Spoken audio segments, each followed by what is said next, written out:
L'activité sismique sur la planète ne cesse d'augmenter, mais cela reste sans l'attention nécessaire de la science et de la communauté mondiale. Les séismes de grande profondeur, qui se produisent à des profondeurs de plus de 300 km, suscitent une inquiétude particulière. À ce sujet, ainsi qu'à propos d'autres catastrophes climatiques survenues au cours de la semaine du 12 au 18 février, retrouvez plus d'informations dans cette édition. Australie. Le cyclone tropical, Zelia, s'est intensifié rapidement, passant de la première à la 5e catégorie en seulement 24 heures. La raison de cette intensification est que le cyclone est resté bloqué pendant près de 48 heures entre deux zones de haute pression au-dessus d'eau anormalement chaude, dépassant 32 degrés Celsius, au large des côtes australiennes. Le 14 février, Zelia a frappé la région de Pilbara avec des rafales de vent atteignant 290 km/h et des pluies torrentielles. Dans certaines zones, jusqu'à 500 mm de précipitations sont tombées en 3 jours, entraînant des inondations records. Dans la petite ville de Telfé, 93 mm de pluie sont tombées en seulement une heure, un phénomène extrêmement rare pour cette région aride. En conséquence, des dizaines d'habitants ont dû être évacués par hélicoptère. De nombreux ports de la région ont été fermés, y compris le port de Port-Hedland, l'un des plus grands centres mondiaux d'exportation de minerais de fer. La tempête a endommagé les infrastructures, déraciné des centaines d'arbres, détruit des bâtiments et causé des pertes dans le secteur agricole. Arabie Saoudite. Depuis le 14 février, une forte tempête accompagnée de grêle a provoqué une baisse brutale des températures dans l'ouest du pays. Les pluies torrentielles ont entraîné des inondations, tandis que les vents violents ont soulevé poussière et sable. Sur la mer Rouge, la hauteur des vagues a atteint 2 mètres.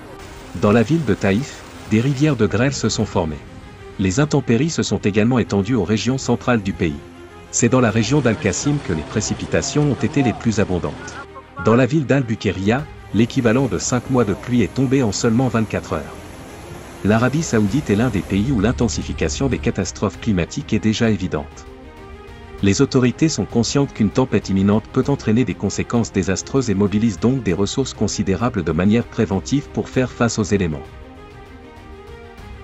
Dans la capitale, Riyad, plus de 6500 spécialistes, dont des ingénieurs et des ouvriers, ainsi qu'environ 1800 véhicules et équipements spécialisés, ont été mobilisés pour une intervention rapide. États-Unis. Le 13 février, une rivière atmosphérique s'est abattue sur la Californie, provoquant des pluies torrentielles, des orages et des vents violents. Les régions du sud, récemment ravagées par des incendies de forêt, ont été les plus durement touchées.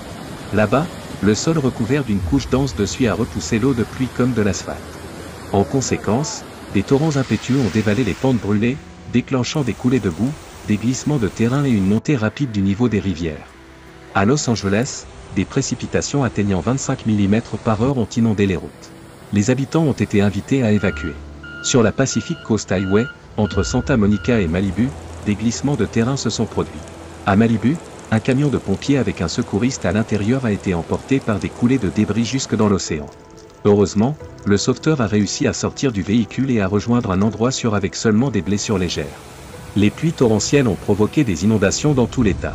En Californie du Nord, de nombreuses routes ont dû être fermées. Dans la Sierra Nevada, en raison d'importantes chutes de neige et de conditions difficiles, la circulation sur l'Interstate 80 au col Donné a été temporairement interrompue. Les 15 et 16 février, une tempête violente a frappé le sud-est des États-Unis, touchant plus de 128 millions de personnes dans toute la région.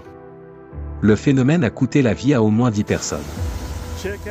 Le Kentucky a été l'État le plus durement touché, avec des précipitations atteignant localement 178 mm. Le niveau des rivières a atteint des records historiques, inondant des quartiers entiers et plus de 300 routes. Les pluies incessantes ont également provoqué des coulées de boue, des glissements de terrain et des chutes de pierres.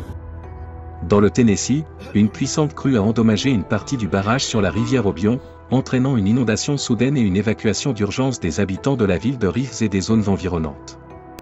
Plus de 330 000 foyers dans 5 États se sont retrouvés sans électricité. Italie. L'Italie a connu divers phénomènes climatiques extrêmes. Sur le volcan Etna, l'activité explosive intense se poursuit. Une coulée de lave a atteint près de 3 km de long. En entrant en contact avec la neige, elle a généré d'importantes émissions de vapeur, et les eaux de fonte ont dévalé les pentes jusque dans la vallée. Depuis le 12 février, l'aéroport de Catane a dû être partiellement fermé à plusieurs reprises en raison de la mauvaise visibilité causée par les cendres. Et à partir du 14 février, un code rouge d'alerte aérienne a été instauré dans la région. Malgré l'interdiction de s'approcher de la lave, des milliers de personnes se sont précipitées vers l'Etna en éruption pour capturer des images spectaculaires. Cela a entraîné un blocage des rues étroites par les voitures, entravant le passage des services d'urgence. À partir du 15 février, un nouvel SM sismique a commencé dans la région du supervolcan Campi-Flegrei. Le 19 février, 647 secousses avaient été enregistrées.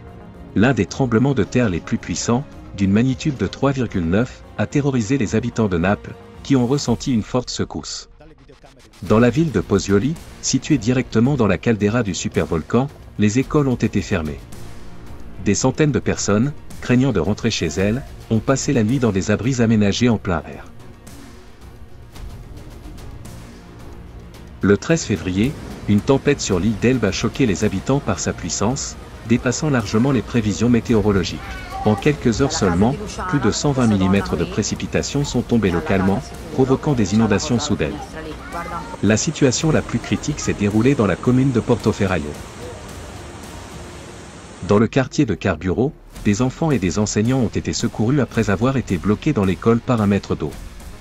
28 autres personnes, coincées dans leurs voitures inondées, ont été évacuées par les pompiers, plongeurs et secouristes fluviaux.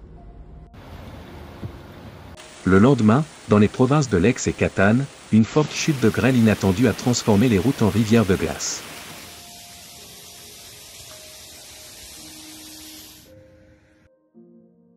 Grèce.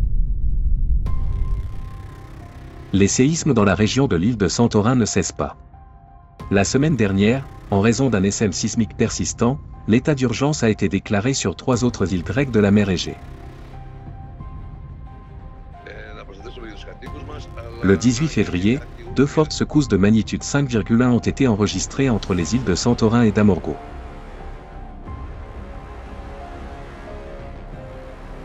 Sur l'île de Céphalonie, en mer Ionienne, des pluies diluviennes sans précédent se sont abattues les 13 et 14 février.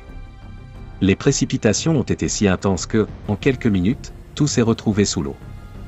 La plaine de l'île s'est transformée en un immense lac. En 2 jours, le cumul des précipitations a dépassé 1,5 fois la moyenne mensuelle. Les habitants ont dû utiliser des bateaux pour rentrer chez eux. Des familles avec enfants, piégées dans leurs voitures par les inondations, ont attendu une aide d'urgence des secouristes. Certaines routes ont été coupées par des glissements de terrain. Les inondations ont endommagé les chaudières de chauffage, généralement situées dans les sous-sols des maisons, laissant de nombreuses personnes sans chauffage en plein hiver. Un habitant de Céphalonie, vivant sur l'île depuis plus de 40 ans, a déclaré n'avoir jamais vu une inondation d'une telle ampleur et que l'eau n'était jamais montée aussi haut, atteignant jusqu'à 1,5 mètre. Le désespoir grandit, car selon les experts, l'eau pourrait stagner encore pendant environ 2 mois. Russie.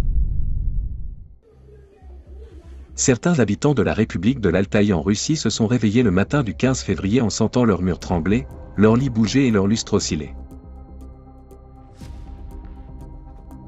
La cause était un séisme de magnitude 6,4 survenu dans le district de Kochagash. Dans 4 villages, des coupures d'eau ont été signalées, nécessitant une distribution d'urgence. L'électricité a également été brièvement interrompue. Les événements de masse et les cours dans les écoles ont été annulés. Le tremblement de terre a été ressenti non seulement dans la région sibérienne à Barnaoul, par exemple. Les secousses ont été perçues même aux étages inférieurs des bâtiments mais aussi dans les pays voisins de la Russie, notamment au Kazakhstan, en Mongolie et en Chine. Le 18 février, un autre séisme, moins puissant, magnitude 3, s'est produit dans le district de Kochagash. Séisme de grande profondeur. Au cours des 50 premiers jours de cette année, au moins 123 séismes de grande profondeur, d'une magnitude supérieure à 4, ont été enregistrés en Italie, au Japon, en Russie, aux Philippines, en Indonésie, aux Fidji et dans d'autres régions. Les séismes de grande profondeur sont un phénomène sismique atypique et encore peu étudié par la science traditionnelle, car ils se produisent à des profondeurs où les matériaux du manteau sont plastiques, ne permettant normalement pas de rupture comme dans un séisme classique. Pourquoi ces phénomènes se forment-ils et pourquoi sont-ils si dangereux en ce moment? La température du magma est restée stable pendant des milliards d'années. Mais aujourd'hui, sous l'effet des influences cosmiques, le noyau terrestre reçoit une énergie supplémentaire qui se transforme en chaleur et réchauffe le manteau.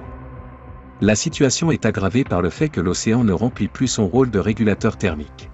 L'énergie qui devrait s'échapper du manteau s'y accumule au lieu de s'évacuer. En conséquence, le magma devient encore plus brûlant et fluide, et sous l'effet des forces centrifuges, il remonte vers la surface. En s'élevant, il rencontre des flux plus froids, et leur collision provoque des explosions de cavitation. Leur puissance est comparable à celle de millions de bombes nucléaires. Récemment, le nombre de ces explosions augmente de façon exponentielle. Non seulement la fréquence des séismes de grande profondeur s'accroît, mais aussi leur magnitude. Cela exerce une pression croissante sur la croûte terrestre, entraînant une augmentation du nombre et de l'intensité des tremblements de terre. Ce qui est particulièrement inquiétant, c'est que ces processus ont un effet auto-renforçant, chaque événement crée les conditions propices à l'apparition de nouveaux, accélérant ainsi la déstabilisation globale du système.